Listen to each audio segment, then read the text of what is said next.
How did you feel speaking down the barrel of a camera about this subject? Well, I obviously didn't get as emotional as Ebony because, as I said in that video, I didn't really experience a great deal of that as a young man growing up in Jamaica, perhaps because I wasn't in that society or mixing with people that would have shown me that racism. But what I want to expand on, though, Wardy, is what I said about education. Education is important unless we just want to continue living the life that we are living and continue just having demonstrations every now and again and a few people saying a few things. And when I say education, I mean going back in history.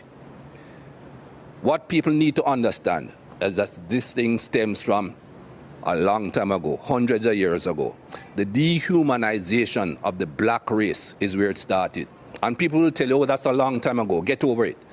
No, you don't get over things like that. And the society has not gotten over something like that. I'll skip all the gap between those long years ago and make one point and then go backward. That lady in the Central Park in New York, Amy Cooper, I think is her name.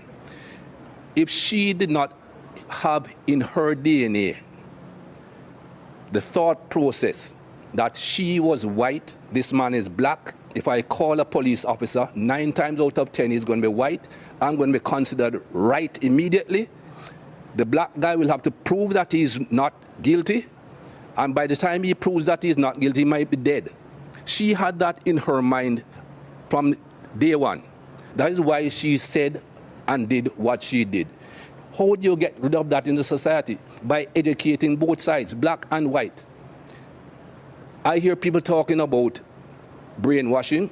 I didn't quite understand as a young man what brainwashing meant. I now understand what brainwashing meant, what it means. We have been brainwashed, and not just black people. White people have been brainwashed in different ways. I go back many years. Think about religion. You and I are supposed to be Christians. I'm not really a very holy person, not a very religious person. But that's what we were taught. Look at Jesus Christ, the image that they give you of Jesus Christ. Pale skin, blonde hair, blue eyes.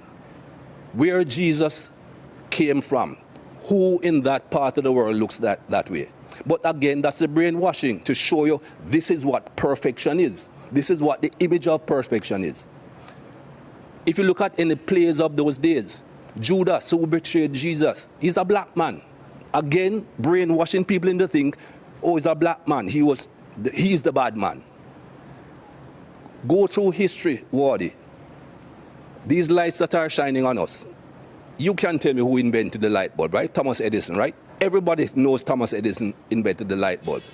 Thomas Edison invented a light bulb with a paper filament. It burnt out in no time at all. Can you tell me who invented the filament that makes these lights shine throughout? Nobody knows, because he's a black man. It was not taught in schools. Louis Howard Latimer invented the carbon filament to allow lights to continuously shine. Who knows that? Everything should be taught. When you go back through the schooling as a young man, I remember my school days. I was never taught anything good about black people. And you cannot have a society that is brought up like that, both white and black, that only teach what's convenient to the teacher. History is written by the conqueror, not by those that are conquered. History is written by the people who do the harm, not by the people who get harmed. And we need to go back and teach both sides of history. And until we do that and educate the entire human race, this thing will not stop. They keep on telling me there's nothing called white privilege. Give me a break. I don't see any white people going into a store on Oxford Street and being followed. A black man walks in, somebody is following him everywhere he goes. That is basic white privilege. Whether that white person went in to rob the place or not, is not going to be thought of that way. And things like that have to change.